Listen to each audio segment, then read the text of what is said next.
Porto Vecchio, Bastia, 213 km au programme du jour. Une première étape sans grande difficulté, réservée aux sprinteurs. On a eu droit à des chutes et surtout à un final rocambolesque. Résumé de la journée, Gaël Biche avec Georges Quirino.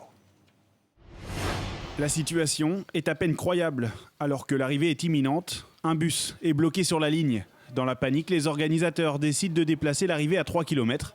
Le bus est finalement dégagé, mais la fin de course reste confuse. C'est le président du jury qui est le patron de la course. C'est pas l'organisateur. L'organisateur, il dit qu'il y a un souci sur la ligne d'arrivée. On l'a vu sur les écrans. Il n'y a pas de problème. On nous dit on fait l'arrivée à 3 km. Pas de problème non plus. On fait l'arrivée à 3 bornes.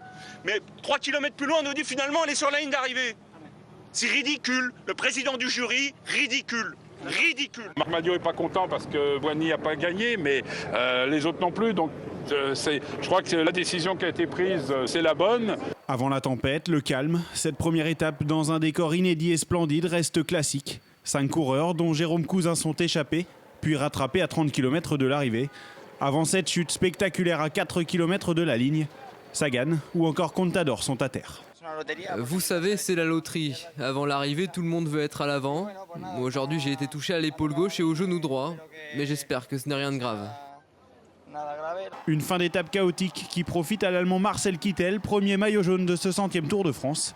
La nuit devrait calmer les esprits avant de se remettre en selle demain, direction Ajaccio.